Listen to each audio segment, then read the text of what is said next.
Punjabi radio USA ਸੁਣ ਰਹੇ ਸਾਰੇ ਸਰੋਤਿਆਂ ਨੂੰ ਬਲਵਿੰਦਰ ਕੌਰ ਵੱਲੋਂ ਪਿਆਰ ਭਰੀ ਸਤਿ ਸ੍ਰੀ ਅਕਾਲ। ਤੇ ਜੀ ਸਰੋਤਿਓ, ਹਾਜ਼ਰਾਂ ਜੀ ਪ੍ਰੋਗਰਾਮ ਲੈ ਕੇ ਖਬਰ ਤੇ ਨਜ਼ਰ ਪ੍ਰੋਗਰਾਮ ਦੇ ਵਿੱਚ ਆ ਸਾਡੇ ਨਾਲ ਹੋਣਗੇ ਜੀ ਬਲਤੇਜ ਪੰਨੂ। ਦੱਸਣਗੇ ਸਾਨੂੰ ਪੰਜਾਬ ਦਾ, ਭਾਰਤ ਦਾ, ਉੱਥੇ ਕੀ ਕੁਛ ਚੱਲ ਰਿਹਾ ਆ, ਉੱਥੇ ਦਾ ਹਾਲ। ਪੰਜਾਬੀ ਰੇਡੀਓ USA ਨੂੰ ਤੁਸੀਂ ਸੁਣ ਸਕਦੇ ਜੀ ਰੇਡੀਓ ਸੈੱਟ 'ਤੇ, ਨੈੱਟ 'ਤੇ, ਫੋਨ 'ਤੇ। ਨੈੱਟ 'ਤੇ ਸੁਣਨ ਲਈ www.punjabiradioUSA.com। ਜੇ ਤੁਸੀਂ ਫੋਨ 'ਤੇ ਸੁਣਨਾ 832 551 5029, 8325515029, 605 475 6868, 605 475 6868। ਇਹਨਾਂ ਨੰਬਰਾਂ 'ਤੇ ਤੁਸੀਂ ਪੰਜਾਬੀ ਰੇਡੀਓ USA ਨੂੰ ਸੁਣ ਸਕਦੇ ਹਾਂ ਜੀ। ਅਤੇ ਜੀ ਧੰਨਵਾਦ ਕਰਦੇ ਹਾਂ ਸਾਡੇ ਇਹਨਾਂ ਸਪੋਂਸਰਾਂ ਦਾ, ਇਸ ਪ੍ਰੋਗਰਾਮ ਨੂੰ ਜਿਨ੍ਹਾਂ ਨੇ ਸਪੋਂਸਰ ਕੀਤਾ ਜੀ।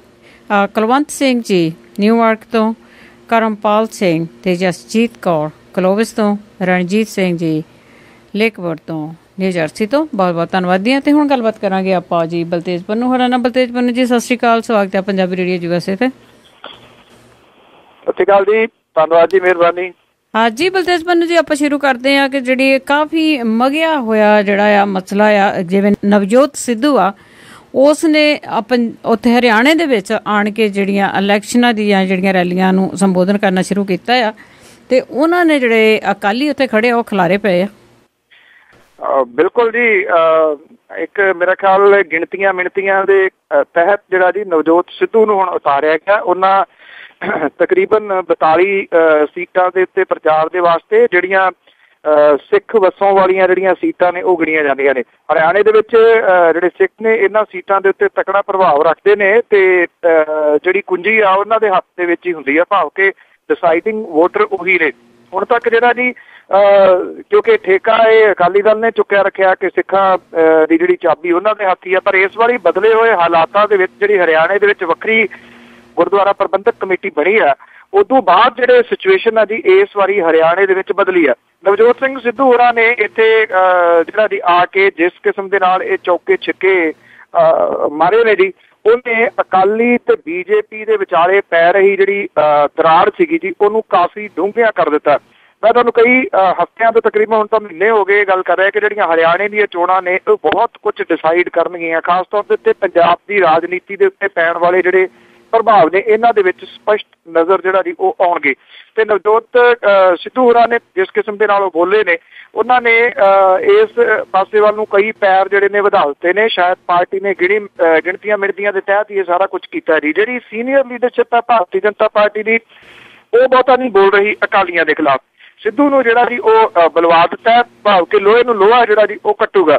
ਨਵਜੋਤ ਸਿੱਧੂ ਨੇ ਇੱਥੋਂ ਤੱਕ ਕਹਿ ਦਿੱਤਾ ਕਿ ਰਾਜ ਨਹੀਂ ਸੇਵਾ ਦਾ ਦਾਅਵਾ ਕਰਨ ਵਾਲੇ ਜਿਹੜੇ ਨੇ 10% ਦਾ ਜਿਹੜਾ ਜੀ ਰਾਜ ਕਰਦੇ ਨੇ ਤੇ 90% ਮੇਵਾ ਛਕਦੇ ਨੇ, ਸੇਵਾ ਵਿੱਚ ਜਿਹੜੀ ਆ ਉਹ ਹੈ ਹੀ ਨਹੀਂ। ਉਹਨਾਂ ਨੇ ਇੱਥੋਂ ਤੱਕ ਕਿਹਾ ਕਿ ਸਾਡੀ ਪਿੱਠ ਦੇ ਵਿੱਚ ਛੁਰਾ ਮਾਰਿਆ। ਉਹਨਾਂ ਨੇ ਕਿਹਾ ਕਿ ਅਟਲ ਬਿਹਾਰੀ ਵਾਜਪੇਈ ਦੀ ਵਜ੍ਹਾ ਕਰਕੇ ਰਾਜੇ ਬਣੇ ਇਹ ਜਿਹੜੇ ਲੋਕ ਨੇ ਸਾਰਾ ਕੁਝ ਲੁੱਟ ਗਏ। ਮੈਂ ਕਿਹਾ ਕਿ ਕੇਬਲ ਇਹਨਾਂ ਦੀ, ਬੱਸਾਂ ਇਹਨਾਂ ਦੀਆਂ, ਰੇਤਾ ਇਹਨਾਂ ਦਾ, ਸਾਰਾ ਕੁਝ। ਔਰ ਉਹਨਾਂ ਨੇ ਕਿਹਾ ਕਿ ਆਮ ਲੋਕ ਜਿਹੜੇ ਨੇ ਉਹ ਠੱਗੇ ਗਏ। ਉਹਨਾਂ ਨੇ ਇਹ ਵੀ ਕਿਹਾ ਕਿ ਮੇਰੇ ਨਾਲ ਜੋ ਮਾੜਾ ਅਕਾਲੀਆਂ ਨੇ ਕੀਤਾ, ਕਿਤੇ ਨਾ ਕਿਤੇ ਜਿਹੜਾ ਦਰਦ ਆ ਨਾ ਜੀ ਉਹ ਦਿਸ ਰਿਹਾ ਨਵਜੋਤ ਸਿੱਧੂ ਦੀ ਆਵਾਜ਼ ਦੇ ਵਿੱਚੋਂ, ਉਹਦੀਆਂ ਗੱਲਾਂ ਦੇ ਵਿੱਚੋਂ, ਇਸ ਮਾਮਲੇ ਦੇ ਉੱਤੇ ਕਿ ਜੇ ਨਵਜੋਤ ਸਿੱਧੂ ਇਸ ਵਾਰੀ ਜਿੱਤਦਾ ਅੰਮ੍ਰਿਤਸਰ ਤੋਂ ਤਾਂ ਉਹਨੇ ਮਿਨਿਸਟਰ ਜਿਹੜਾ ਉਹ ਹੋਣਾ ਸੀਗਾ ਜੀ ਸੈਂਟਰ ਦੇ ਵਿੱਚ। ਤਾਂ ਇਹ ਦਰਦ ਜਿਹੜਾ ਜੀ ਉਹ ਸਾਰੇ ਦਾ ਸਾਰਾ ਸਾਹਮਣੇ ਆ ਗਿਆ। ਉਹਨੇ ਤਾਂ ਇੱਥੋਂ ਤੱਕ ਜਿਹੜਾ ਕਹਿ ਦਿੱਤਾ ਕਿ ਅਸੀਂ ਤਾਂ 98 ਸੀਟਾਂ ਤੇ ਭਾਰਤੀ ਜਨਤਾ ਪਾਰਟੀ ਵਾਲੇ ਚੋਣ ਲੜ ਰਹੇ ਹਾਂ ਹਰਿਆਣੇ ਦੇ ਵਿੱਚੋਂ, ਇਹ ਤਾਂ ਝੁੰਗੇ ਚੋਂ 2 ਸੀਟਾਂ ਤੇ ਲੜ ਰਹੇ ਨੇ। ਉਹਨਾਂ ਕਿਹਾ ਨਾ ਇਹ 3 ਚੋਂ, ਨਾ 13 ਚੋਂ, ਨਾ ਟੋਕਰਿਆਂ ਚੋਂ, ਨਾ ਬੇਰਾਂ ਚੋਂ, ਨਾ ਪਲੇਰਾਂ ਚੋਂ, ਨਾ ਸਫੇਰਾਂ ਚੋਂ। ਜੀ ਜੀ ਜੀ ਅੱਜ ਬਿਲਕੁਲ। ਤੇ ਅੱਗੇ ਗੱਲ ਕਰੀਏ ਜੀ, ਜਿਵੇਂ ਸੁਖਬੀਰ ਬਾਦਲ ਆ, ਉਸਦੇ ਚੁਟਕਲੇ ਆ ਜਿਹੜੇ ਉਹ ਚੱਲਦੇ ਰਹਿੰਦੇ ਆ। ਕਦੀ ਕੋਲਾ ਹੈਗਾ, ਕੋਲਾ ਹੈ ਨੀ ਗਾ, ਜਾਂ ਟਰੱਕ ਆਉਣਗੇ ਪੈਸਿਆਂ ਦੇ ਭਰ ਕੇ ਦਿੱਲੀ ਤੋਂ, ਤੇ ਹੁਣ ਉਹ ਪੈਸਿਆਂ ਦੇ ਟਰੱਕ ਭਰ ਕੇ ਕਿੱਥੋਂ ਲਿਆ ਰਹੇ ਆ? ਨਹੀਂ, ਇਸ ਵਾਰੀ ਟਰੱਕ ਨਹੀਂ ਜੀ, ਉਹਨਾਂ ਨੇ ਇਸ ਵਾਰੀ ਪੰਡਾਂ ਜਿਹੜੀਆਂ ਉਹ ਵਰਤੀਆਂ ਨੇ ਜੀ। ਹਰਿਆਣੇ ਦੇ ਵਿੱਚ ਚੋਣ ਪ੍ਰਚਾਰ ਕਰ ਰਹੇ ਹਾਂ ਜੀ, ਟਰੱਕਾਂ ਤੋਂ ਪੰਡਾਂ ਤੇ ਆ ਗਏ ਆ ਜੀ। ਪੰਡਾਂ ਤੋਂ ਹੋ ਸਕਦਾ ਜੀ ਕਿ ਅਗਲੀਆਂ ਜਿਹੜੀਆਂ ਵਿਧਾਨ ਸਭਾ ਦੀਆਂ ਚੋਣਾਂ ਹੋਣਗੀਆਂ ਉਹਦੇ ਵਿੱਚ ਮੁੱਠੀਆਂ ਤੇ ਆ ਜਾਣਗੇ, ਮੁੱਠੀਆਂ ਭਰ ਕੇ ਲਿਆਵਾਂਗੇ। ਹੌਲੀ ਹੌਲੀ ਥੱਲੇ ਨੂੰ ਆ ਰਹੇ ਨੇ ਜੀ। ਇੱਕ ਬੰਦਾ ਕਮਲਾ ਸੀਗਾ ਜੀ, ਉਹਦਾ ਇਲਾਜ ਕਰਾਉਣ ਦੇ ਵਾਸਤੇ ਉਹਨੂੰ ਲੈ ਗਏ ਤੇ ਉਹਦਾ ਇਲਾਜ ਚੱਲਦਾ ਰਿਹਾ। ਜਦੋਂ ਰਿਸ਼ਤੇਦਾਰ ਪਤਾ ਕਰ, ਉਹ ਆਪਣੇ ਆਪ ਨੂੰ ਧਰਮਿੰਦਰ ਦੱਸਦਾ ਹੁੰਦਾ ਸੀ ਜੀ। ਤੋ ਇਲਾਜ ਜਿਹੜੇ ਕਰਵਾਉਣ ਵਾਲੇ ਰਿਸ਼ਤੇਦਾਰ ਜਦੋਂ ਉਹਦਾ ਪਤਾ ਲੈਣ ਲੱਗ ਗਏ ਤਾਂ ਡਾਕਟਰ ਨੂੰ ਪੁੱਛਿਆ ਹੁਣ ਉਹਦਾ ਕੀ ਹਾਲ ਹੈ? ਕਹਿੰਦਾ ਜੀ ਕਾਫੀ ਫਰਕ ਪੈ ਗਿਆ, ਪਹਿਲਾਂ ਆਪਣੇ ਆਪ ਨੂੰ ਧਰਮਿੰਦਰ ਦੱਸਦਾ ਹੁੰਦਾ ਸੀ, ਹੁਣ ਸਨੀ ਦਿਓਲ ਦੱਸ ਰਿਹਾ, ਭਾਵ ਕਿ ਥੱਲੇ ਨੂੰ ਆ ਰਿਹਾ। ਪਹਿਲਾਂ ਜਿਹੜੇ ਵਾਲੇ ਟਰਾਲੇ ਭਰ ਕੇ ਆਉਣੇ ਸੀ ਨਾ ਪੰਜਾਬ ਨੂੰ, ਉਹ ਹੁਣ ਪੰਡਾਂ ਦੇ ਰੂਪ ਦੇ ਵਿੱਚ ਹਰਿਆਣੇ ਦੇ ਵਿੱਚ ਜਾਣਗੇ। ਦਿੱਲੀ ਕਹਿੰਦੇ ਵਿੱਚੋਂ ਕੱਟ ਕੇ, ਕਹਿੰਦੇ ਨਹੀਂ ਦਿੱਲੀ ਨਹੀਂ, ਚੰਡੀਗੜ੍ਹ ਤੋਂ ਆਉਣਗੀਆਂ ਜਿਹੜੀਆਂ ਪੰਡਾਂ ਨੇ ਉਹ ਭਰ ਕੇ। ਪਤਾ ਨਹੀਂ ਜੀ ਚੰਡੀਗੜ੍ਹ ਵਾਲਾ ਕਿਹੜਾ ਗੋਦਾਮ ਹੈ ਜਿਹੜੀਆਂ ਪੰਡਾਂ ਹਰਿਆਣੇ ਨੂੰ ਦੇ ਦੇਣੀਆਂ ਨੇ, ਪਰ ਪੰਜਾਬ ਨੂੰ ਜਿਹੜੀਆਂ ਜੀ ਉਹ ਲੱਭ ਨਹੀਂ ਰਹੀਆਂ। ਪੰਜਾਬ ਦਾ ਤਾਂ ਮੰਦਾ ਹਾਲ ਹੋਇਆ ਪਿਆ। ਜੇ ਉਹ ਦੱਸ ਦਿੰਦੇ ਕਿ ਫਲਾਨੀ ਜਗ੍ਹਾ ਦੇ ਉੱਤੇ ਪੰਡਾਂ ਜਿਹੜੀਆਂ ਪਈਆਂ ਨੇ, ਤੇ ਵੱਡੇ ਬਾਦਲ ਸਾਹਿਬ ਨੇ ਤਾਂ ਕਹਿ ਹੀ ਦਿੱਤਾ ਹੋਇਆ ਵੀ ਡਾਕਾ ਮਾਰ ਲਓ, ਪਰਚਾ ਹਾਸਿਲ ਨਹੀਂ ਹੋਣ ਦਿੰਦੇ। ਸ਼ਾਇਦ ਇਸ ਕਰਕੇ ਨਹੀਂ ਦੱਸ ਰਹੇ ਵੀ ਉਹ ਪੰਡਾਂ ਕਿੱਥੇ ਨੇ, ਵੀ ਉਹ ਨਾ ਹੋਵੇ ਲੋਕੀ ਫੇਰ ਸੀਰੀਅਸ ਲੈ ਜਾਣ ਇਸ ਗੱਲ ਨੂੰ। ਜੀ ਤੇ ਅੱਗੇ ਗੱਲ ਕਰੀਏ ਜੀ, ਜਿਵੇਂ ਭਾਰਤ ਪਾਕਿਸਤਾਨ ਦੀ ਸਰਹੱਦ ਦੇ ਉੱਤੇ ਜਿਹੜਾ ਵਿਵਾਦ ਆ ਕਾਫੀ ਡੂੰਘਾ ਹੁੰਦਾ ਜਾ ਰਿਹਾ। ਬਿਲਕੁਲ ਜੀ, ਇਹ ਮਾਮਲਾ ਜਿਹੜਾ ਜੀ ਇਸ ਵੇਲੇ ਸਹੀ ਪੁੱਛੋ ਤਾਂ ਫਿਕਰਮੰਦੀ ਵਾਲੇ ਪਾਸੇ ਨੂੰ ਵੱਧ ਰਿਹਾ ਜੀ। ਫਿਕਰਮੰਦੀ ਵਾਲੇ ਪਾਸੇ ਨੂੰ ਇਸ ਕਰਕੇ ਵੱਧ ਰਿਹਾ ਹੈ ਕਿ ਜਿਹੜੇ ਸਰਹੱਦੀ ਖੇਤਰ ਦੇ ਵਿੱਚ, ਜਿਹਦੇ ਵਿੱਚ ਪੰਜਾਬ ਵੀ ਆਉਂਦਾ ਜੀ, ਇੱਥੇ ਵੀ ਹੁਣ ਜਿਹੜਾ ਜੀ ਲੋਕਾਂ ਦੇ ਵਿੱਚ ਦਹਿਸ਼ਤ ਸਰਹੱਦੀ ਏਰੀਏ ਦੇ ਵਿੱਚ ਜਿਹੜੀ ਆ ਉਹ ਪਾਈ ਜਾ ਰਹੀ ਆ। ਹਾਲਾਂਕਿ ਇਸ ਸਾਈਡ ਦੇ ਉੱਤੇ ਕੋਈ ਕਿਸੇ ਕਿਸਮ ਦੀ ਅਜੇ ਗੜਬੜ ਜਿਹੜੀ ਆ ਉਹ ਨਹੀਂ ਹੈ। ਪਾਕਿਸਤਾਨ ਦੀ ਗੋਲੀਬਾਰੀ ਦੇ 2 ਬੰਦੇ ਹੋਰ ਹਲਾਕ ਹੋ ਗਏ ਨੇ, 5 ਜਿਹੜੇ ਨੇ ਉਹ ਜ਼ਖਮੀ ਹੋ ਗਏ ਨੇ। ਸਾਰੀ ਰਾਤ ਗੋਲੀ ਜਿਹੜੀ ਆ ਜੀ ਫੇਰ ਚੱਲੀ ਆ। ਇਹਦਾ ਭਾਰਤ ਦੇ ਵੱਲੋਂ ਵੀ ਜਿਹੜਾ ਜਵਾਬ ਹੈ ਜੀ ਉਹ ਦਿੱਤਾ ਗਿਆ। ਨਰਿੰਦਰ ਮੋਦੀ ਨੇ ਕਿਹਾ ਕਿ ਛੇਤੀ ਸਾਰਾ ਕੁਝ ਸਰਹੱਦ ਦੇ ਉੱਤੇ ਜਿਹੜਾ ਜੀ ਸਭ ਕੁਝ ਅੱਛਾ ਹੋ ਜਾਊਗਾ। ਕਿਵੇਂ, ਕਿਹੜੇ ਤਰੀਕੇ ਦੇ ਨਾਲ ਹੋ ਸਕਦਾ? ਅੰਕਲ ਸੈਮ ਨੂੰ ਸ਼ਿਕਾਇਤ ਜਿਹੜੀ ਹੈ ਜੀ ਉਹ ਕੀਤੀ ਹੋਵੇ, ਵਿਸ਼ਵ ਦੇ ਥਾਣੇਦਾਰ ਨੂੰ ਵੀ ਦੇਖ ਲਓ, ਪਾਕਿਸਤਾਨ ਹਟਦਾ ਨਿਗਾ ਜੀ। ਉਹ ਭਾਵੇਂ ਟਾਲੇ ਜੀ ਨੇ, ਤਾਂ ਅਦਰਵਾਈਜ਼ ਜਿਹੜੀ ਹੈ ਜੀ ਉਹ ਨਿਰੰਤਰ ਗੋਲਾਬਾਰੀ ਜਿਹੜੀ ਆ ਉਹ ਹੋ ਰਹੀ ਹੈ ਇਸ ਵੇਲੇ। ਉਧਰ ਭਾਰਤ ਦੇ ਵੱਲੋਂ ਇਹ ਵੀ ਆਖਿਆ ਗਿਆ ਜੀ ਕਿ ਫਾਇਰਿੰਗ ਜਾਰੀ ਰਹਿਣ ਤੱਕ ਕੋਈ ਫਲੈਗ ਮੀਟਿੰਗ ਜਿਹੜੀ ਹੈ ਜੀ ਜਾਂ ਗੱਲਬਾਤ ਜਿਹੜੀ ਆ ਉਹ ਨਹੀਂ ਹੋਊਗੀ। ਨਵਾਜ਼ ਸ਼ਰੀਫ ਦੀ ਪ੍ਰਧਾਨਗੀ ਦੇ ਹੇਠ ਪਾਕਿਸਤਾਨ ਦੇ ਵਿੱਚ ਕੌਮੀ ਸੁਰੱਖਿਆ ਕਮੇਟੀ ਦੀ ਮੀਟਿੰਗ ਜਿਹੜੀ ਹੈ ਜੀ ਉਹ ਬੁਲਾਈ ਹੈ। ਇਹਦੀ ਪ੍ਰਧਾਨਗੀ ਪ੍ਰਧਾਨ ਮੰਤਰੀ ਨਵਾਜ਼ ਸ਼ਰੀਫ ਜਿਹੜੇ ਹੈ ਜੀ ਉਹ ਕਰਨਗੇ, ਔਰ ਅਗਲੀ ਰਣਨੀਤੀ ਜਿਹੜੀ ਹੈ ਜੀ ਉਹ ਘੜੀ ਜਾਊਗੀ। ਜਿਹੜੇ ਪਾਕਿਸਤਾਨ ਹੈ ਜੀ ਉਹਨੂੰ ਇੰਟਰਨਲ ਪ੍ਰੋਬਲਮਸ ਬਹੁਤ ਜ਼ਿਆਦਾ ਨੇ ਇਸ ਵੇਲੇ, ਕਿਉਂਕਿ ਨਵਾਜ਼ ਸ਼ਰੀਫ ਹੋਰਾਂ ਦੀ ਗੱਦੀ ਵੀ ਖਤਰੇ ਦੇ ਵਿੱਚ ਹੈ। ਕ੍ਰਿਕਟਰ ਤੋਂ ਸਿਆਸਤਦਾਨ ਬਣੇ ਜਿਹੜੇ ਨੇ ਜੀ ਇਮਰਾਨ ਖਾਨ, ਔਰ ਇੱਕ ਕੈਨੇਡਾ ਤੋਂ ਗਏ ਕਾਦਰੀ ਸਾਹਿਬ ਨੇ ਵਕਤ ਜਿਹੜਾ ਜੀ ਪਾਇਆ ਹੋਇਆ। ਇੱਧਰ ਅੱਛੇ ਦਿਨ ਆਉਣੇ ਸੀਗੇ, ਉਹ ਨਹੀਂ ਆਏ। ਸੋ ਇੰਟਰਨਲ ਪ੍ਰੋਬਲਮਸ ਜਿਹੜੀਆਂ ਨੇ ਉਹ ਇੰਨੀਆਂ ਨੇ ਕਿ ਸ਼ੁਰੂ ਤੋਂ ਹੀ ਤਕਰੀਬਨ ਇਹ ਰਿਹਾ ਕਿ ਜਦੋਂ ਕਿਤੇ ਨਾ ਸੰਭਾਲੀ ਜਾਵੇ ਅੰਦਰੂਨੀ ਜਿਹੜੀ ਸਿਆਸਤ ਹੈ, ਤੇ ਫਿਰ ਠਾਠੂ ਜਿਹੜੀ ਹੈ ਜੀ ਸਰਹੱਦ ਤੇ ਕਰਾ ਦਿਓ, ਲੋਕਾਂ ਦਾ ਧਿਆਨ ਵਾਹਵਾ ਡਾਈਵਰਟ ਹੋ ਜਾਂਦਾ। ਕੁਝ ਸ਼ਿਵ ਸੈਨਿਕ ਜਿਹੜੇ ਆ ਕੱਲ ਉਹ ਝੰਡਾ ਜਿਹਾ ਫੂਕਦੇ ਫਿਰਦੇ ਸੀ, ਤੋ ਮੈਂ ਤਾਂ ਕਿਹਾ ਸੀ ਕਿ ਇਹਨਾਂ ਨੂੰ ਫੜ ਕੇ ਤੇ ਉੱਤੇ ਸਰਹੱਦ ਤੇ ਛੱਡੋ ਲਿਜਾ ਕੇ, ਕਿਉਂਕਿ ਇਹੋ ਜਿਹੇ ਜਿਹੜੇ ਨੇ ਨਾ ਉਹ ਜਿਹੜੇ ਮਸਟਰ ਟਾਈਪ ਦੇ ਨੇ ਜੀ ਉਹ ਵੀ ਟਿਕਣ ਨਹੀਂ ਦਿੰਦੇ ਜੀ। ਜੀ ਜਿਹੜੀਆਂ ਆਪੋ ਆਪਣੀਆਂ ਜਿਹੜੀਆਂ ਪ੍ਰੋਬਲਮਾਂ ਉਹ ਹਟਾਉਣ ਦੇ ਲਈ ਬੜਾ ਕੁਝ ਹੋ ਰਿਹਾ ਆ, ਤੇ ਮੀਂਹ ਨੇ ਵੀ ਕਿਸਾਨਾਂ ਦੀ ਜਿਹੜੀ ਮੁਸੀਬਤ ਆ ਵਧਾ ਦਿੱਤੀ ਹੈ ਜੀ। ਬਿਲਕੁਲ, ਪਹਿਲਾਂ ਸੋਕੇ ਨੇ ਜਿਹੜਾ ਸੀਗਾ ਉਹ ਮਾਰਿਆ ਜੀ, ਫਿਰ ਮੀਂਹ ਜਿਹੜੇ ਸੀਗੇ ਉਹਨਾਂ ਨੇ ਝੋਨੇ ਦੀ ਫਸਲ ਜਿਹੜੀ ਸੀ ਉਹਦੇ ਉੱਤੇ ਅਸਰ ਪਾਇਆ। ਹੁਣ ਜਿਹੜੀਆਂ ਖਰੀਦ ਏਜੰਸੀਆਂ ਨੇ, ਕਿਉਂਕਿ ਉਹ ਪੰਜਾਬ 'ਚ ਹੈ ਨਹੀਂ, ਖੇਤੀਬਾੜੀ ਮੰਤਰੀ ਤੋਤਾ ਸਿੰਘ ਹੋਰੀ ਕੈਨੇਡਾ ਦੀ ਫੇਰੀ ਦੇ ਉੱਤੇ ਨੇ, ਉਹਨਾਂ ਨੂੰ ਕੋਈ ਇਸ ਗੱਲ ਦਾ ਪਰਵਾਹ ਨਹੀਂ ਗੀ, ਕਿਉਂਕਿ ਸ਼ਾਇਦ ਕਿਤੇ ਨਾ ਕਿਤੇ ਹਿੱਸਾ ਪੱਤੀ ਜਿਹੜੀ ਹੈ ਜੀ ਹੋਊਗੀ। ਇਸੇ ਕਰਕੇ ਆੜ੍ਹਤੀਏ ਜਿਹੜੇ ਨੇ ਉਹ ਠੱਗੀ ਮਾਰ ਰਹੇ ਨੇ ਵੱਡੀ। ਉਹਨਾਂ ਨੂੰ ਪਤਾ ਹੈ ਕਿ ਜ਼ਿਮੀਂਦਾਰ ਨੂੰ ਪਹਿਲਾਂ ਰੋਲੋ, ਫਿਰ ਮਧੋਲੋ, ਫਿਰ ਇਹ ਜੋ ਮਰਜ਼ੀ ਇਹਦੀ ਜਿਹੜੀ ਕੀਮਤ ਆ ਨਾ ਜੀ ਉਹ ਤੁਸੀਂ ਫਸਲ ਦੀ ਲਾ ਦਿਓ। 300 ਰੁਪਈਆ ਕੁਇੰਟਲ ਘੱਟ ਤੱਕ ਫਸਲ ਜਿਹੜੀ ਆ, 200 ਰੁਪਈਆ ਕੁਇੰਟਲ ਘੱਟ ਤੱਕ ਫਸਲ ਜਿਹੜੀ ਆ ਜੀ ਉਹ ਆੜ੍ਹਤੀਏ ਚੁੱਕ ਰਹੇ ਨੇ। ਜਦੋਂ ਖਰੀਦ ਏਜੰਸੀ ਸਾਹਿਬ ਨੇ, ਜ਼ਿਮੀਂਦਾਰ ਨੇ ਤਾਂ ਕਿਸੇ ਹਾਲਤ ਦੇ ਵਿੱਚ ਵੇਚਣੀ ਆ ਨਾ ਜੀ ਫਸਲ। ਹੁਣ ਉਹ ਝੋਨੇ ਦੇ ਢੇਰ ਘਰੇ ਕਿੱਥੋਂ ਲਾ ਲੇ? ਕਿਸੇ ਜ਼ਿਮੀਂਦਾਰ ਕੋਲੇ ਏਡੇ ਗੋਦਾਮ ਥੋੜੀ ਹੈਗੇ ਨੇ ਕਿ ਜਿੱਥੇ ਲਾ ਲੇ ਕੋਈ ਨਹੀਂ, ਜਦੋਂ ਠੀਕ ਹੋਊਗਾ ਉਦੋਂ ਜਿਹੜਾ ਜੀ ਮੈਂ ਝੋਨਾ ਵੇਚ ਲਊਂਗਾ। ਇੱਦਾਂ ਦੇ ਹਾਲਾਤ ਜ਼ਿਮੀਂਦਾਰ ਦੇ ਕਦੇ ਵੀ ਨਹੀਂ। ਬਹੁਤ ਸਾਰੇ ਲੋਕ ਸੋਚਦੇ ਨੇ ਕਿ ਜ਼ਿਮੀਂਦਾਰ ਜਿਹੜਾ ਜੀ ਉਹ ਕਣਕ ਝੋਨਾ ਛੱਡ ਦੇਵੇ ਬੀਜਣਾ, ਆਪਣੇ ਜੋਗਾ ਬੀਜ ਲਵੇ ਤੇ 2 ਸਾਲਾਂ ਦੇ ਵਿੱਚ ਸਰਕਾਰ ਸਿੱਧੀ ਹੋ ਜਾਊਗੀ, ਪਰ ਹਾਲਾਤ ਇੱਦਾਂ ਦੇ ਨਹੀਂ ਹੁੰਦੇ। ਕਿਸਾਨ ਨੂੰ ਪੁੱਛੋ, ਜਿਹੜਾ ਛੋਟਾ ਕਿਸਾਨ ਆ ਵਿਚਾਰਾ, ਉਹਦੀਆਂ ਤਾਂ ਦੇਣਦਾਰੀਆਂ ਪਹਿਲਾਂ ਹੀ ਖੜੀਆਂ ਹੁੰਦੀਆਂ ਨੇ, ਉਹਦੀ ਆਸ ਜਿਹੜੀ ਆ ਇਹਨਾਂ ਫਸਲਾਂ ਦੇ ਉੱਤੇ ਲੱਗੀ ਹੁੰਦੀ ਆ। ਹੁਣ ਜਦੋਂ ਫਸਲਾਂ ਦੇ ਨਾਲ ਮੰਡੀਆਂ ਭਰੀਆਂ ਪਈਆਂ ਨੇ, ਖਰੀਦ ਏਜੰਸੀਆਂ ਹੈ ਨਹੀਂ ਗੀਆਂ, ਜਿਹੜੇ ਕਿਸਾਨ ਨੇ ਉਹਨਾਂ ਨੂੰ ਘਸਾਇਆ ਜਾ ਰਿਹਾ ਚੰਗੇ ਤਰੀਕੇ ਦੇ ਨਾਲ ਕਿ ਪਹਿਲਾਂ ਇਹ ਪਰੇਸ਼ਾਨ ਹੋ ਜਾਣ, ਫਿਰ ਮੂੰਹ ਮੰਗੀ ਕੀਮਤ ਦੇ ਉੱਤੇ ਇਹਨਾਂ ਦਾ ਜਿਹੜੀ ਫਸਲ ਹੈ ਉਹ ਖਰੀਦਾਂਗੇ।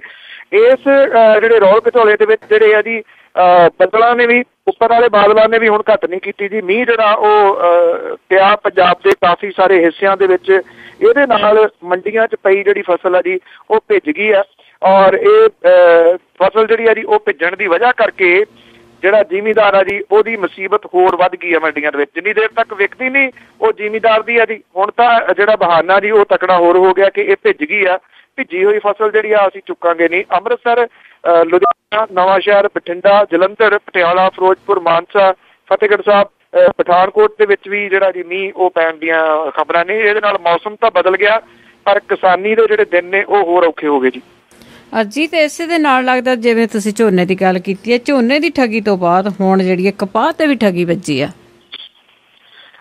ਠੱਗੀ ਜਿਹੜੀ ਆ ਜੀ ਉਹ ਵੱਜ ਰਹੀ ਆ। ਜਿਹੜੀਆਂ ਪੰਜਾਬ ਦੀਆਂ ਮੰਡੀਆਂ ਦੇ ਵਿੱਚ ਜਿਹੜਾ ਭਾਰਤੀ ਕਪਾਹ ਨਿਗਮ ਆ ਜੀ ਉਹ CCI ਜਿਹੜਾ ਜੀ ਉਹ ਦਾਖਲ ਹੋਣ ਤੋਂ ਨਾ ਜਿਹੜੀ ਆ ਜੀ ਉਹ ਕਰ ਰਿਹਾ। ਜਿਹੜੇ ਵਪਾਰੀ ਨੇ ਉਹ MSP ਤੋਂ ਘੱਟ ਭਾਅ ਤੇ ਨਰਮੇ ਦੀ ਖਰੀਦ ਜਿਹੜੀ ਉਹ ਨਹੀਂ ਕਰ ਰਹੇ। ਕਿਸਾਨ ਇਸ ਵੇਲੇ ਜਿਹੜਾ ਜੀ ਉਹ ਬਹੁਤ ਮੁਸੀਬਤ ਦੇ ਵਿੱਚ ਇਸ ਮਾਮਲੇ ਦੇ ਵਿੱਚ ਵੀ ਨੇ ਜੀ। 16 ਕਪਾਹ ਦੀਆਂ ਮੰਡੀਆਂ ਨੇ ਪੰਜਾਬ ਦੇ ਵਿੱਚ, ਜਿਹਦੇ ਵਿੱਚ ਨਰਮੇ ਕਪਾਹ ਦੀ ਫਸਲ ਜਿਹੜੀ ਆ ਉਹ ਆ ਰਹੀ ਹੈ। ਪ੍ਰਾਈਵੇਟ ਵਪਾਰੀਆਂ ਦੇ ਵੱਲੋਂ ਨਰਮੇ ਕਪਾਹ ਦੀ ਖਰੀਦ ਜਿਹੜੀ ਆ ਉਹ ਕੀਤੀ ਜਾ ਰਹੀ ਹੈ। ਪਿਛਲੇ ਵਾਰੇ ਸਿਰਫ ਵਪਾਰਕ ਖਰੀਦ ਕੀਤੀ ਸੀ, 70,000 ਗੱਠਾਂ ਜਿਹੜੀਆਂ ਉਹ ਖਰੀਦੀਆਂ ਸੀਗੀਆਂ। ਐਤਕੀ ਨਰਮੇ ਕਪਾਹ ਦਾ ਸਰਕਾਰੀ ਭਾਅ 3750 ਰੁਪਏ ਆ। ਪੰਜਾਬ ਮੰਡੀ ਬੋਰਡ ਜਿਹੜਾ ਜੀ ਉਹ ਨਰਮੇ ਦੀ ਫਸਲ 4350 ਰੁਪਏ ਤੱਕ ਜਿਹੜੀ ਆ ਵੇਚ ਚੁੱਕੀ ਹੈ। ਤਕਰੀਬਨ ਭਾਅ 4400 ਰੁਪਏ ਤੋਂ ਉੱਪਰ ਜਿਹੜਾ ਜੀ ਉਹ ਦੱਸਿਆ ਜਾ ਰਿਹਾ। ਪਰ ਕਿਉਂਕਿ ਭਾਰਤੀ ਕਪਾਹ ਨਿਗਮ ਜਿਹੜਾ ਦਾਖਲ ਨਹੀਂ ਹੋ ਰਿਹਾ, ਇਸ ਕਰਕੇ ਜਿਹੜਾ ਜੀ ਇੱਥੇ ਵੀ ਠੱਗਿਆ ਜਾ ਰਿਹਾ ਜੀ ਜ਼ਿਮੀਂਦਾਰਾਂ ਨੂੰ। ਮਾਨਸੂਨ ਕਮਜ਼ੋਰ ਰਹਿਣ ਕਰਕੇ ਇਸ ਵਾਰੀ ਕਪਾਹ ਪੈਦਾ ਕਰਨ ਵਾਲੇ ਰਾਜਾਂ ਦੇ ਵਿੱਚ ਪੈਦਾਵਾਰ ਜਿਹੜੀ ਹੈ ਜੀ ਉਹ ਪਿਛਲੇ ਸਾਲਾਂ ਦੇ ਨਾਲੋਂ ਘੱਟ ਰਹਿਣ ਦੇ ਅਸਾਰ ਨੇ। ਇਹਦੇ ਬਾਵਜੂਦ ਕਪਾਹ ਦੇ ਭਾਅ ਚੜ੍ਹਨ ਦੀ ਥਾਂ ਜੀ ਹੇਠਾਂ ਵੱਲ ਨੂੰ ਆ ਰਹੇ ਨੇ ਜੀ। ਵਪਾਰੀ ਕਹਿੰਦੇ ਨੇ ਜੀ ਇੱਕ ਤਾਂ ਇੰਟਰਨੈਸ਼ਨਲ ਮੰਡੀ ਦੇ ਵਿੱਚ ਕਪਾਹ ਦੇ ਭਾਅ ਘੱਟ ਨੇ, ਜਿਹਦੇ ਕਰਕੇ ਕਪਾਹ ਬਰਾਮਦ ਨਹੀਂ ਹੋ ਰਹੀ। ਦੂਜਾ, ਪਿਛਲੇ ਸਾਲ ਦਾ ਤਕਰੀਬਨ 2 ਲੱਖ ਗੱਠਾਂ ਦਾ ਜ਼ਖੀਰਾ ਅਜੇ ਵੀ ਮਿੱਲਾਂ ਵਾਲਿਆ ਤੇ ਭਾਰਤੀ ਕਪਾਹ ਨਿਗਮ ਦੇ ਕੋਲੇ ਜਿਹੜਾ ਜੀ ਪਿਆ, ਜਿਹਦੇ ਕਰਕੇ ਉਹ ਅੱਗੋਂ ਜਿਹੜਾ ਜੀ ਖਰੀਦਣ ਦਾ ਰਿਸਕ ਉਹ ਨਹੀਂ ਲੈ ਰਹੇ। ਇਹ ਛੋਟੀਆਂ ਛੋਟੀਆਂ ਗੱਲਾਂ ਹੁੰਦੀਆਂ ਨੇ ਜੀ ਜਿਹੜੀਆਂ ਕਿਸਾਨਾਂ ਨੂੰ ਡਾਈਵਰਸਿਫਿਕੇਸ਼ਨ ਵੱਲ ਨੂੰ ਜਿਹੜੀਆਂ ਵਧਾ ਸਕਦੀਆਂ ਨੇ। ਉਹਨਾਂ ਨੂੰ ਫਸਲ ਬੀਜਣ ਤੋਂ ਪਹਿਲਾਂ ਜੇ ਦੱਸਿਆ ਜਾਵੇ, ਜਿਹੜੇ ਅੰਕੜੇ ਨੇ ਕਿਸੇ ਤਰੀਕੇ ਦੇ ਨਾਲ, ਜਿਹੜੇ ਮੇਲੇ ਵਗੈਰਾ ਲੱਗਦੇ ਨੇ ਕਿ ਇਸ ਵਾਰੀ ਇੰਨੀ ਜਿਹੜੀ ਕਪਾਹ ਦੀਆਂ ਗੱਠਾਂ ਨੇ ਉਹ ਫਾਲਤੂ ਪਈਆਂ ਨੇ, ਜੇ ਤੁਸੀਂ ਹੋਰ ਗਾਂ ਬੀਜੋਗੇ ਤੇ ਉਹਨੂੰ ਚੁੱਕਣ ਦੀ ਮੁਸ਼ਕਲ ਜਿਹੜੀ ਆ ਜੀ ਉਹ ਆ ਰਹੀ ਆ। ਪਰ ਜੇ ਕਿਸਾਨ ਦਾ ਸਾਹ ਸੌਖਾ ਹੋ ਗਿਆ ਤੇ ਫਿਰ ਸਿਆਸੀ ਪਾਰਟੀਆਂ ਜਿਹੜੀਆਂ ਉਹ ਸਿਆਸਤ ਕਿੱਥੇ ਕਰਨਗੀਆਂ ਜੀ। ਇਸ ਕਰਕੇ ਇਹ ਵਰਤਾਰਾ ਜਿਹੜਾ ਲੁੱਟ ਘਸੁੱਟ ਦਾ ਕਿਸਾਨ ਦਾ ਉਹ ਨਿਰੰਤਰ ਜਿਹੜਾ ਜੀ ਉਹ ਜਾਰੀ ਹੈ। ਜੀ ਜੀ ਜੀ ਜੀ ਤੇ ਜੇ ਹੁਣ ਆਪਾਂ ਠੱਗੀਆਂ ਦੀ ਗੱਲ ਕਰਦੇ ਆ ਤੇ ਤਿਉਹਾਰ ਆ ਰਿਹਾ ਜੀ ਦੀਵਾਲੀ ਦਾ, ਤੇ ਨਕਲੀ ਮਠਿਆਈਆਂ ਦਾ ਵੀ ਬੜਾ ਜ਼ੋਰ ਆ। ਫੁੱਲ ਜੀ ਫੁੱਲ ਇਸ ਵੇਲੇ। ਔਰ ਇਹ ਜਿਹੜੀਆਂ ਜੀ ਬਣ ਰਹੀਆਂ ਨੇ ਵੱਡੇ ਪੱਧਰ ਦੇ ਉੱਤੇ ਵੱਖ-ਵੱਖ ਥਾਵਾਂ ਦੇ ਉੱਤੇ ਬੇਸ਼ੱਕ ਛਾਪੇਮਾਰੀ ਹੋ ਰਹੀ ਹੈ ਜੀ, ਪਰ ਛਾਪੇਮਾਰੀ ਜਿਹੜੀ ਉਹ ਤਾਂ ਮਹੀਨਾ ਲੈਣ ਦੇ ਵਾਸਤੇ ਬਹੁਤੀ ਹੁੰਦੀ ਹੈ। ਇਸ ਵੇਲੇ ਜਿਹੜੇ ਲੋਕਾਂ ਦੀ ਸਿਹਤ ਦੇ ਨਾਲ ਖਿਲਵਾੜ ਕਰਨ ਦੇ ਵਾਸਤੇ ਜੀ ਜਿਹੜੇ ਇਹ ਹਲਵਾਈ ਨੇ ਜੀ, ਉਹਨਾਂ ਦੇ ਵੱਲੋਂ ਵੱਡੇ ਪੱਧਰ ਦੇ ਉੱਤੇ ਫੈਕਟਰੀਆਂ ਦੇ ਵਿੱਚ ਜਿਹੜੀ ਹੈ ਜੀ ਉਹ ਤਿਆਰ ਕੀਤੀ ਜਾ ਰਹੀ ਹੈ। ਦੀਵਾਲੀ, ਕਰਵਾ ਚੌਥ, ਇੱਦਾਂ ਦੇ ਜਿਹੜੇ ਤਿਉਹਾਰ ਨੇ, ਅੰਨ੍ਹੇਵਾਹ ਮਠਿਆਈ ਜਿਹੜੀ ਹੈ ਜੀ ਉਹਦੀ ਵਿਕਰੀ ਹੁੰਦੀ ਆ। ਜਿਵੇਂ ਪੁਰਾਣੀਆਂ ਕਹਾਵਤਾਂ ਸਿਆਣਿਆਂ ਦੀਆਂ ਨੇ ਕਿ ਹਲਵਾਈਆਂ ਦਾ ਬਣਦਾ ਨਹੀਂ ਦੇਖੀਦਾ, ਸ਼ਾਇਦ ਉਹ ਇਸੇ ਵੱਲ ਨੂੰ ਕਿਸੇ ਟਾਈਮ ਇਸ਼ਾਰਾ ਕਰਦੀਆਂ ਹੁੰਦੀਆਂ ਸੀਗੀਆਂ। ਉਦੋਂ ਤਾਂ ਇੰਨਾ ਕੁਝ ਹੁੰਦਾ ਵੀ ਨਹੀਂ ਸੀਗਾ। ਮੈਂ ਇੱਕ ਛੋਟੀ ਜਿਹੀ ਗੱਲ ਕਰਦਾ ਮੈਂ ਜੀ ਕਿ ਇੰਨੀ ਮਠਿਆਈ ਜਿਹੜੀ ਬਣਦੀ ਆ, ਇੰਨਾ ਦੁੱਧ ਕਿੱਥੋਂ ਆਉਂਦਾ, ਇੰਨਾ ਖੋਆ ਕਿੱਥੋਂ ਆਉਂਦਾ? ਉਹ ਸਿੰਥੈਟਿਕ ਹੈ ਜੀ ਅਸਲ ਦੇ ਵਿੱਚ। ਸੋ ਖੋਏ ਦੀ ਮਠਿਆਈ ਜਿਹੜੀ ਆ ਜੀ ਉਹ ਲੋਕਾਂ ਨੂੰ ਛੱਡਣੀ ਹੀ ਪਊਗੀ ਜੇ ਉਹਨਾਂ ਨੇ ਬਚਣਾ ਤਾਂ। ਅਕਸਰ ਆਪਾਂ ਜਦੋਂ ਜਾਂਦੇ ਆਂਦੇ ਜੀ ਵਿਆਹਾਂ ਸ਼ਾਦੀਆਂ ਦੇ ਵਿੱਚ, ਉੱਥੇ ਲੋਕ ਜਿਹੜੇ ਨੇ ਨਾ ਉਸ ਵਿਆਹ ਸ਼ਾਦੀ ਨੂੰ ਜ਼ਿਆਦਾ ਸਮਝਦੇ ਨੇ ਜਿਹਦੇ ਬ੍ਰੇਕਫਾਸਟ ਦੇ ਵਿੱਚ ਨਾ ਕਲੇਜੀ ਵਗੈਰਾ ਲੱਗੀ ਹੁੰਦੀ ਹੈ ਜੀ, ਭਾਵ ਕਿ ਕੁਇੰਟਲਾਂ ਦੇ ਹਿਸਾਬ ਦੇ ਨਾਲ ਕਲੇਜੀ ਆਉਂਦੀ ਆ। ਦੇਖਿਆ ਜਾਵੇ ਤਾਂ ਜਿਹੜੀ ਬੱਕਰੇ ਦੀ ਕਲੇਜੀ ਆ ਉਹ ਇੱਕ ਦੇ ਵਿੱਚੋਂ ਕਿੰਨੀ ਨਿਕਲ ਸਕਦੀ ਆ? Maximum 400 gram 500 gram. ਕੁਇੰਟਲ ਦੇ ਹਿਸਾਬ ਦੇ ਨਾਲ ਕਲੇਜੀ ਕਿੱਥੋਂ ਆ ਸਕਦੀ ਹੈ? ਹੁਣ ਪਤਾ ਨਹੀਂ ਉਹ ਕਿਹੜੇ ਡੰਗਰਾਂ ਦੀ ਲਿਆ ਕੇ ਜੀ ਲੋਕਾਂ ਨੂੰ ਜਿਹੜੀ ਉਹ ਪਾਈ ਜਾ ਰਹੀ ਆ। ਲੋਕ ਜਿਹੜੇ ਆ ਉਹ ਚੁਸਕੀਆਂ ਲੈ ਕੇ ਉਹਨੂੰ ਜਿਹੜਾ ਜੀ ਖਾ ਰਹੇ ਨੇ। ਜੇ ਹਲਵਾਈ ਜਿਹੜੇ ਬਣਾਉਣ ਵਾਲੇ ਜਾਂ ਇੱਦਾਂ ਦੀ ਕੇਟਰਿੰਗ ਕਰਨ ਵਾਲੇ ਕਸੂਰਵਾਰ ਨੇ ਤਾਂ ਖਾਣ ਵਾਲੇ ਤਾਂ ਉਹਨਾਂ ਨੂੰ ਤਾਂ ਦਿਸਦਾ ਨਾ ਜੀ। ਉਹ ਜਿੰਨੀ ਦੇਰ ਤੱਕ ਇਸ ਮਾਮਲੇ ਦੇ ਉੱਤੇ ਅਵੇਅਰ ਨਹੀਂ ਹੁੰਦੇ ਜਾਂ ਕਮਲਿਆਂ ਵਾਂਗੂ ਜਿਹੜੀ ਮਠਿਆਈ ਦੇ ਗਿਫਟ ਅੱਗੋਂ ਦੇਈ ਜਾਂਦੇ ਨੇ ਜਾਂ ਖਾਈ ਜਾਂਦੇ ਨੇ, ਤਾਂ ਫਿਰ ਬਿਮਾਰੀ ਦੇ ਵਾਸਤੇ ਇਹੀ ਕਿਹਾ ਜਾ ਸਕਦਾ ਨਾ ਜੀ, ਆਪ ਐਲ ਮੁਝੇ ਮਾਰ। ਜੀ ਜੀ ਜੀ ਬਿਲਕੁਲ। ਉੱਥੇ ਤਾਂ ਜੀ ਦੁੱਧ ਨਹੀਂ ਮਿਲਦਾ ਖਾਲਸ ਚਾਹ ਲਈ, ਤੇ ਖੋਏ ਦੀ ਮਠਿਆਈ ਦੀ ਤੁਸੀਂ ਗੱਲ ਕਰਦੇ ਆ। ਤੇ ਜੀ ਇੱਕ ਵਪਾਰੀ ਨੇ ਇਨਫੋਰਸਮੈਂਟ ਦੇ ਅਧਿਕਾਰੀਆਂ ਦੇ ਅੱਗੇ ਆਤਮ ਸਮਰਪਣ ਕਰ ਦਿੱਤਾ। ਜੀ ਇੱਕ ਵਪਾਰੀ ਨੇ ਇਨਫੋਰਸਮੈਂਟ ਡਾਇਰੈਕਟੋਰੇਟ ਦੇ ਮੂਹਰੇ ਜੀ, ਐਕਚੁਅਲੀ ਇਹ ਮਾਮਲਾ ਜਿਹੜਾ ਸੀਗਾ ਚੰਡੀਗੜ੍ਹ ਦੇ ਨੇੜੇ ਦਾ ਜੁੜਿਆ ਹੋਇਆ ਜੀ। ਨਵਾਂ ਸ਼ਹਿਰ ਦਾ ਇੱਕ ਮਨੀ ਚੇਂਜਰ ਹੈ ਜਿਹਨੇ ਇਨਫੋਰਸਮੈਂਟ ਡਾਇਰੈਕਟੋਰੇਟ ਨੇ ਉਹਦੇ ਛਾਪਾ ਮਾਰ ਕੇ ਨਾ ਜੀ ਉਹਦੇ ਕੋਲੋਂ 1 ਕਰੋੜ ਤੇ 5 ਲੱਖ ਰੁਪਏ ਦੀਆਂ FDs ਜਿਹੜੀਆਂ ਸੀਗੀਆਂ ਉਹ ਜ਼ਬਤ ਕਰ ਲਈਆਂ ਸੀਗੀਆਂ ਜਦੋਂ ਉਹਦੇ ਉੱਤੇ ਛਾਪਾ ਵੱਜਿਆ ਸੀ। ਇਹ ਛਾਪੇ ਜਿਹੜੇ ਵੱਜੇ ਸੀਗੇ ਬਲੈਕ ਮਨੀ ਤੋਂ ਵਾਈਟ ਜਿਹੜਾ ਕਰਨ ਵਾਲੇ ਮਾਮਲੇ ਦੇ ਵਿੱਚ ਵੱਜੇ ਸੀਗੇ। ਉਹਨੇ ਬੰਦੇ ਨੇ ਸ਼ੈਤਾਨੀ ਕੀ ਕੀਤੀ, ਉਹਦੇ ਕੋਲੇ ਫੋਟੋ ਕਾਪੀਆਂ ਸੀਗੀਆਂ ਉਹਦੀਆਂ, ਉਹ ਫੋਟੋ ਕਾਪੀਆਂ ਲੈ ਕੇ ਜੀ ਜਿਹੜਾ ਬੈਂਕ ਸੀਗਾ ਉਹਦੇ ਤੋਂ ਜਾ ਕੇ ਉਹਨੇ ਤੁੜਵਾ ਲਈਆਂ। ਉਹ ਜਿਹੜੀਆਂ ਓਰੀਜਨਲ ਸੀ ਉਹ ਰੱਖ ਕੇ ਬੈਠਾ ਰਿਹਾ ਐਨਫੋਰਸਮੈਂਟ ਡਾਇਰੈਕਟੋਰੇਟ, ਤੇ ਇਹ ਬੰਦੇ ਨੇ ਜਿਹੜੀਆਂ ਦੀ ਜਾ ਕੇ ਫੋਟੋ ਕਾਪੀ ਦੇ ਕੇ ਉਹ ਤੁੜਵਾ ਲਈਆਂ। ਤਾਂ ਇਸ ਮਾਮਲੇ ਨੂੰ ਗੰਭੀਰਤਾ ਦੇ ਨਾਲ ਲੈਂਦਿਆਂ ਐਨਫੋਰਸਮੈਂਟ ਡਾਇਰੈਕਟੋਰੇਟ ਨੇ ਇੱਕ ਵੱਖਰਾ ਪਰਚਾ ਜਿਹੜਾ ਸੀਗਾ ਉਹ ਪਾਲ ਪਾਵਲਾ ਦੇ ਉੱਤੇ ਗ੍ਰਿਫਤਾਰ ਕੀਤਾ ਸੀਗਾ। ਪਾਲ ਪਾਵਲਾ ਨੇ ਹੁਣ ਜਿਹੜਾ ਜੀ ਆਤਮ ਸਮਰਪਣ ਐਨਫੋਰਸਮੈਂਟ ਡਾਇਰੈਕਟੋਰੇਟ ਦੇ ਮੂਹਰੇ ਜਿਹੜਾ ਜੀ ਉਹ ਕਰ ਦਿੱਤਾ ਜੀ। ਹਵਾਲਾ ਆਪਰੇਟਰ ਜਲੰਧਰ ਦੇ ਵਿੱਚ ਚੇਤਾ ਜੀ ਹੈਪੀ ਫੋਰੈਕਸ, ਇਹਦੇ ਨਾਲ ਇਹਦੇ ਸੰਬੰਧ ਸਨ, ਜਿਹਦੇ ਕੋਲੋਂ 2012 ਦੇ ਵਿੱਚ 1.25 ਕਰੋੜ ਦੇ ਹਵਾਲਾ ਪੈਸਾ ਜਿਹੜਾ ਸੀਗਾ ਉਹਦੀਆਂ ਬਰਾਮਦਗੀ ਦੀਆਂ ਤਾਰਾਂ ਜਿਹੜੀਆਂ ਪਾਲ ਪਾਵਲੇ ਦੇ ਨਾਲ ਜੁੜੀਆਂ ਹੋਈਆਂ ਸੀਗੀਆਂ। ਪਾਲ ਪਾਵਲਾ ਦੇ ਵੱਲੋਂ ਜਿਹੜੀ ਪੁੱਛਗਿੱਛ ਆ ਦੀ ਉਹਦੇ ਵਿੱਚ ਐਨਫੋਰਸਮੈਂਟ ਡਾਇਰੈਕਟੋਰੇਟ ਦੇ ਅਧਿਕਾਰੀਆਂ ਕੋਲੇ ਇਹ ਮੰਨਿਆ ਗਿਆ ਕਿ ਉਹਦੇ ਪਰਿਵਾਰ ਦੇ ਜ਼ਬਤ ਕੀਤੇ ਗਏ ਦਸਤਾਵੇਜ਼ਾਂ ਦੇ ਵਿੱਚ ਡੁਪਲੀਕੇਟ ਕਾਪੀਆਂ ਉਹਨੇ ਨਵੇਂ ਸ਼ਹਿਰ ਦੇ 4-5 ਬੈਂਕਾਂ ਤੋਂ ਹਾਸਲ ਕਰ ਰਹੀਆਂ ਸਨ, ਤੇ ਪਿਛਲੇ ਮਹੀਨੇ ਦੀ 8 ਤਰੀਕ ਨੂੰ ਆਪਣੇ ਪਰਿਵਾਰ ਸਣੇ ਨਵਾਂ ਸ਼ਹਿਰ ਛੱਡ ਕੇ ਉਹਨੇ ਇਹ ਦਸਤਾਵੇਜ਼ਾਂ ਦੇ ਆਧਾਰ ਦੇ ਉੱਤੇ ਹੀ ਇਹ ਐਫਡੀਜ਼ ਜਿਹੜੀਆਂ ਸੀ ਉਹ ਤੁੜਵਾ ਲਈਆਂ ਸੀਗੀਆਂ। ਇਹਦੇ ਵਿੱਚੋਂ 60 ਲੱਖ ਰੁਪਈਆ ਉਹਨੇ ਹੁਸ਼ਿਆਰਪੁਰ ਦੇ ਵਿੱਚ ਪ੍ਰਾਪਰਟੀ ਦੇ ਵਿੱਚ ਲਾਤਾ, 45 ਲੱਖ ਰੁਪਈਆ ਇੱਕ ਬੈਂਕ ਦੇ ਵਿੱਚ ਜਿਹੜਾ ਜੀ ਉਹ ਜਮ੍ਹਾਂ ਕਰਵਾਤਾ। ਉਹਦਾ ਰਿਮਾਂਡ ਜਿਹੜਾ ਜੀ ਲਿਆ ਗਿਆ। ਹੁਣ ਪੁੱਛਗਿੱਛ ਜਿਹੜੀ ਆ ਐਨਫੋਰਸਮੈਂਟ ਡਾਇਰੈਕਟੋਰੇਟ ਦੇ ਵੱਲੋਂ ਇਸ ਬਲੈਕ ਮਨੀ ਵਾਲੇ ਮਾਮਲੇ ਦੇ ਵਿੱਚ ਉਹਦੇ ਤੋਂ ਕੀਤੀ ਜਾ ਰਹੀ ਹੈ, ਕਿਉਂਕਿ ਇਹ ਤਾਰਾਂ ਜਿਹੜੀਆਂ ਕਿਤੇ ਨਾ ਕਿਤੇ ਕਿਸੇ ਡਰੱਗ ਦੇ ਨਾਲ ਜੁੜੀਆਂ ਹੋਈਆਂ ਹੋਣ ਜੀ। ਜੀ ਤੇ ਅੱਗੇ 1-2 ਦਿਨਾਂ ਤੋਂ ਖਬਰ ਚੱਲ ਰਹੀ ਹੈ ਕਿ ਜਲੰਧਰ ਦੇ ਵਿੱਚ ਇੱਕ ਕੁੱਤੇ ਨੇ ਇੱਕ ਬੱਚੇ ਨੂੰ ਖਾ ਲਿਆ, ਪਰ ਕੀ ਬੱਚੇ ਦੀ ਕੀਮਤ 2.5 ਲੱਖ ਹੀ ਹੋਊਗੀ ਕਿ ਜਿਹੜਾ ਉਸ ਦੇ ਪੇਰੈਂਟਸ ਨੇ ਉਹਨਾਂ ਦੇ ਨਾਲ ਜਿਹੜੀ ਸੰਧੀ ਕਰ ਲਈ ਹੈ ਜਿਨ੍ਹਾਂ ਦਾ ਕੁੱਤਾ ਸੀ? 2.5 ਲੱਖ ਰੁਪਈਆ ਕੁੱਤੇ ਦਾ ਮੁੱਲ ਆ ਜੀ। ਇਹ ਕੁੱਤਾ ਜਿਹੜਾ ਸੀਗਾ ਜੀ ਇਹ 2.5 ਲੱਖ ਰੁਪਈਏ ਦਾ ਦਸੀਦਾ ਜੀ। ਤੋਂ 2.5 ਲੱਖ ਰੁਪਈਆ ਜੀ ਉਹਨਾਂ ਨੇ 8 ਸਾਲ ਦੇ ਬੱਚੇ ਦਾ ਮੁੱਲ ਜਿਹੜਾ ਜੀ ਉਹ ਪਾਇਆ। ਇਹ ਜਿਹੜਾ ਕੁੱਤਾ ਸੀਗਾ ਜੀ ਇਹਨੇ ਇੰਨੀ ਬੁਰੀ ਤਰੀਕੇ ਦੇ ਨਾਲ ਇੱਕ ਬੱਚਾ ਜਿਹੜਾ ਸੀਗਾ 8 ਸਾਲ ਦਾ ਦਿਲਖੁਸ਼ ਉਹਨੂੰ ਚੁੱਕ ਲਿਆ, ਚੁੱਕ ਕੇ ਨਾਲ ਦੇ ਪਲਾਟ ਦੇ ਵਿੱਚ ਲੈ ਗਿਆ ਜੀ, ਔਰ ਉਹਦਾ ਜਿਹੜਾ ਢਿੱਡ ਸੀਗਾ ਉਹ ਪਾੜ ਦਿੱਤਾ, ਅੰਦਰਾਂ ਉਹਦੀਆਂ ਕੱਢਤੀਆਂ ਸਨ, ਔਰ ਹਸਪੀਟਲ ਲਿਜਾਣ ਤੋਂ ਪਹਿਲਾਂ ਇਸ ਬੱਚੇ ਦੀ ਡੈਥ ਜਿਹੜੀ ਹੈ ਜੀ ਉਹ ਹੋ ਗਈ ਸੀਗੀ। ਬੁਲ ਮੈਸਟਿਕ ਨਸਲ ਦਾ ਇਹ ਕੁੱਤਾ ਜੀ ਸੁਲਤਾਨ ਜਿਹਦਾ ਨਾਮ ਹੈ, ਉਹ 200 ਮੀਟਰ ਤੱਕ ਧੂ ਕੇ ਇਸ ਬੱਚੇ ਨੂੰ ਜਿਹੜਾ ਲੈ ਗਿਆ ਸੀਗਾ ਜੀ। ਜਿਹੜੇ ਲੋਕ ਨੇ ਨਾ ਜੀ ਉੱਥੋਂ ਦੇ ਰਹਿਣ ਵਾਲੇ, ਉਹਨਾਂ ਦਾ ਭਾਰਤੀ ਜਨਤਾ ਪਾਰਟੀ ਦਾ ਆਗੂ ਜਿਹਦਾ ਇਹ ਕੁੱਤਾ ਉਹਦੇ ਖਿਲਾਫ ਰੋਸ ਜਿਹੜਾ ਸੀਗਾ ਜੀ ਉਹ ਬਹੁਤ ਵੱਧ ਰਿਹਾ ਸੀਗਾ ਜੀ, ਔਰ ਇਹ ਕਹਿ ਗਿਆ ਜੀ ਕਿ ਪਹਿਲਾਂ ਵੀ ਕਈਆਂ ਬੱਚਿਆਂ ਦੇ ਉੱਤੇ ਉਹ ਹਮਲਾ ਜਿਹੜਾ ਕਰ ਰਿਹਾ, ਲੋਕ ਇਸ ਗੱਲ ਨੂੰ ਲੈ ਕੇ ਸੜਕਾਂ ਤੇ ਚੱਲ ਕੇ ਇਸ ਕੁੱਤੇ ਨੂੰ ਮਾਰਿਆ ਜਾਵੇ। ਪਰ ਦੂਜੇ ਪਾਸੇ ਜਿਨ੍ਹਾਂ ਦਾ ਬੱਚਾ ਮਾਰਿਆ ਗਿਆ ਨਾ ਜੀ ਉਹ ਗਰੀਬ ਪਰਿਵਾਰ ਹੈ, ਉਹ ਸਮਝੌਤਾ ਕਰ ਗਿਆ 2.5 ਲੱਖ ਰੁਪਈਆ ਜਿਹੜਾ ਜੀ ਲੈ ਕੇ। ਹੁਣ ਜਿਹੜੇ ਲੋਕ ਲੜ ਰਹੇ ਨੇ ਇੱਥੇ ਫਿਰ ਉਹਨਾਂ ਦਾ ਦਿਲ ਵੀ ਟੁੱਟਦਾ ਨਾ ਜੀ ਕਿ ਤੁਸੀਂ ਕਿਹਦੀ ਲੜਾਈ ਲੜ ਰਹੇ ਹੋ। ਜੇ ਇਹ ਜਿਹੜਾ ਕੁੱਤਾ ਸੀਗਾ ਜੀ ਉਹਨੂੰ ਮਾਰਿਆ ਜਾਣਾ ਚਾਹੀਦਾ ਸੀਗਾ ਜਿਹੜਾ ਕਿ ਖਤਰਨਾਕ ਹੈ, ਔਰ ਇਹ ਵੀ ਹੈ ਕਿ ਇਹਦੇ ਰੱਖਣ ਦੇ ਉੱਤੇ ਪਾਬੰਦੀ ਹੈ ਜੀ ਘਰ ਦੇ ਵਿੱਚ ਜੀ। ਪਰ ਕਿਉਂਕਿ ਤਕੜੇ ਦਾ 37 ਵੀ 100 ਵਾਲੀ ਜਿਹੜੀ ਗੱਲ ਹੈ ਜੀ, ਕਿਉਂਕਿ ਭਾਰਤੀ ਜਨਤਾ ਪਾਰਟੀ ਦਾ ਆਗੂ ਹੈ, ਇਸ ਕਰਕੇ ਉਹਨੇ ਇਹ ਬੁਲ ਮੈਸਟਿਕ ਨਸਲ ਦਾ ਜਿਹੜਾ ਕੁੱਤਾ ਜੀ ਉਹ ਘਰ ਰੱਖਿਆ ਹੋਇਆ, ਤੇ ਉਹ ਲੋਕਾਂ ਦੇ ਜਿਹੜਾ ਜੀ ਉਹ ਗਲ ਪੈਂਦਾ। ਇੱਕੋ ਜਿਹੇ ਨੇ ਜੀ, ਲੇਤਾਂ ਵੀ ਵੱਢੀ ਜਾਂਦੇ ਨੇ, ਕੁੱਤੇ ਵੀ ਵੱਢੀ ਜਾਂਦੇ ਨੇ ਜੀ। ਜੀ ਬਿਲਕੁਲ, ਕੋਈ ਕਦਰ ਹੀ ਨਹੀਂ ਬੰਦੇ ਦੀ। ਤੇ ਅੱਗੇ ਜੀ ਗੱਲ ਕਰਦੇ ਆ ਪੰਜਾਬ ਦੇ ਮੁਲਾਜ਼ਮਾਂ ਦੀ, ਕਹਿੰਦੇ ਕਿ ਦੀਵਾਲੀ ਉਹਨਾਂ ਨੇ ਐਤਕੀ ਸੜਕਾਂ ਤੇ ਮਨਾਉਣੀ ਆ। ਜਿਹੜੇ ਮੁਲਾਜ਼ਮ ਨੇ ਨਾ ਜੀ ਉਹਨਾਂ ਨੂੰ ਡੀਏ ਦੀਆਂ ਜਿਹੜੀਆਂ ਕਿਸ਼ਤਾਂ ਨੇ ਉਹ ਦੇਣ ਤੋਂ ਨਾ ਜਿਹੜੀ ਹੈ ਜੀ ਉਹ ਸਰਕਾਰ ਨੇ ਕਰ ਦਿੱਤੀ ਹੈ ਜੀ। ਪੰਜਾਬ ਦੀਆਂ ਮੁਲਾਜ਼ਮ ਜਥੇਬੰਦੀਆਂ ਜਿਹੜੀਆਂ ਨੇ ਉਹ ਦੀਵਾਲੀ ਦੇ ਮੌਕੇ ਦੇ ਉੱਤੇ ਸੜਕਾਂ ਦੇ ਉੱਤੇ ਨਿਕਲਣਗੀਆਂ ਜੀ। ਪੰਜਾਬ ਸਰਕਾਰ ਦੇ ਨਾਲ ਮੀਟਿੰਗਾਂ ਦਾ ਦੌਰ ਚਲਾਉਂਦੀ ਆ ਰਹੀ ਪੰਜਾਬ ਤੇ ਯੂਟੀ ਮੁਲਾਜ਼ਮ ਸੰਘਰਸ਼ ਕਮੇਟੀ ਜਿਹੜੀ ਆ ਜੀ ਉਹ ਪੰਜਾਬ ਤੇ ਵਾਅਦਾ ਖਿਲਾਫੀ ਦਾ ਦੋਸ਼ ਲਾ ਕੇ 14 ਤੇ 15 ਅਕਤੂਬਰ ਨੂੰ ਪੂਰੇ ਪੰਜਾਬ ਦੇ ਵਿੱਚ ਜੀ ਤਹਿਸੀਲ ਪੱਧਰ ਦੇ ਉੱਤੇ ਅਰਥੀ ਫੂਕ ਰੈਲੀਆਂ ਜਿਹੜੀਆਂ ਜੀ ਉਹ ਕਰਨਗੀਆਂ ਜੀ। ਜਿਹੜਾ ਸਰਕਾਰ ਹੈ ਜੀ ਉਹਨੇ ਅੰਗੂਠਾ ਦਿਖਾ ਦਿੱਤਾ ਸੀਗਾ ਜੀ ਇਹਨਾਂ ਮੁਲਾਜ਼ਮਾਂ ਨੂੰ ਸਾਰਿਆਂ ਨੂੰ ਕਿ ਸਾਡੇ ਪੱਲੇ ਕੁਛ ਨਹੀਂ ਹੈਗਾ, ਇਸ ਵਾਰੀ ਤੁਹਾਨੂੰ ਡੀਏ ਦੀ ਕੋਈ ਕਿਸ਼ਤ ਜਿਹੜੀ ਆ ਜੀ ਉਹ ਨਹੀਂ ਮਿਲਣੀ ਜੀ। ਤਾਂ ਉਧਰ ਦੂਜੇ ਪਾਸੇ ਆਪਾਂ ਗੱਲ ਜਿਹੜੀ ਪਹਿਲਾਂ ਕਰਕੇ ਹਟਿਆ ਕਿ ਪੰਡਾਂ ਬੰਨ ਕੇ ਕਿਹਾ ਜਾ ਰਿਹਾ ਕਿ ਚੰਡੀਗੜ੍ਹ ਤੋਂ ਹਰਿਆਣੇ ਦੇ ਵਿੱਚ ਚਲੇ ਜਾਣਗੀਆਂ ਜੀ। ਸ਼ਾਇਦ ਇਹਨਾਂ ਪੰਡਾਂ ਦੇ ਵਿੱਚ ਹੀ ਇਹਨਾਂ ਮੁਲਾਜ਼ਮਾਂ ਦਾ ਕਿਤੇ ਨਾ ਕਿਤੇ ਡੀਏ ਵਿਚਾਰਾ ਉਹ ਲੁਕਿਆ ਹੋਵੇ, ਇਸ ਕਰਕੇ ਉਹ ਉਧਰ ਹਰਿਆਣੇ ਵੱਲ ਨੂੰ ਤੋਰ ਦੇਣਾ ਜੀ। ਤਾਂ ਇਹ ਜਿਹੜੇ ਨੇ ਜੀ ਸਾਰੇ ਦੇ ਸਾਰੇ ਸੜਕਾਂ ਦੇ ਉੱਤੇ ਆਉਣਗੇ ਇਸ ਦੀਵਾਲੀ ਦੇ ਮੌਕੇ ਦੇ ਉੱਤੇ ਜੀ। ਆਪਣੇ ਪੱਲੇ ਜਿਹੜਾ ਜੀ ਉਹ ਕੱਖ ਨਹੀਂ ਹੈਗਾ ਜੀ, ਦੂਜਿਆਂ ਨੂੰ ਸੁਪਨੇ ਜਿਹੜੇ ਨੇ ਉਹ ਕਿਹੋ ਜਿਹੇ ਦਿਖਾਏ ਜਾ ਰਹੇ ਨੇ ਜੀ। ਬਿਲਕੁਲ। ਤੇ ਅੱਗੇ ਜੀ ਗੱਲ ਕਰਦੇ ਆ ਕਿ ਜਿਹੜਾ ਕਾਂਗਰਸ ਆ, ਕੀ ਉਹਨਾਂ ਦਾ ਜਿਹੜਾ ਕਾਟੋ ਕਲੇਸ਼ ਆ ਆਪਸ ਵਿੱਚ ਖਤਮ ਹੋ ਗਿਆ ਆ? ਜਿਸ ਤਰ੍ਹਾਂ ਤੁਸੀਂ ਬਿਆਨ ਪੜ੍ਹਿਆ ਹੋਣਾ ਆ ਆਪਣੇ ਕਿ ਦੋਹਾਂ ਭਰਾਵਾਂ ਦੇ ਨਾਲ ਮੈਂ ਬੀਬੀ ਭੱਠਲ ਦਾ ਕਿ ਛੇਤੀ ਹੀ ਅਸੀਂ ਇਕੱਠੇ ਹੋਵਾਂਗੇ। ਬੀਬੀ ਭੱਠਲ ਦੀ ਤਾਂ ਕੋਈ ਇਹਦੀ ਹੈ ਨਹੀਂ ਜੀ ਪੁੱਛਗਿੱਛ ਇੱਥੇ ਪੰਜਾਬ ਦੇ ਵਿੱਚ। ਰਜਿੰਦਰ ਕੌਰ ਭੱਠਲ ਹੋਰੀ ਲਹਿਰੇ ਗਾਗੇ ਤੋਂ ਬਾਹਰ ਉਹਨਾਂ ਨੂੰ ਹੁਣ ਕੌਣ ਜਾਣਦਾ ਜੀ।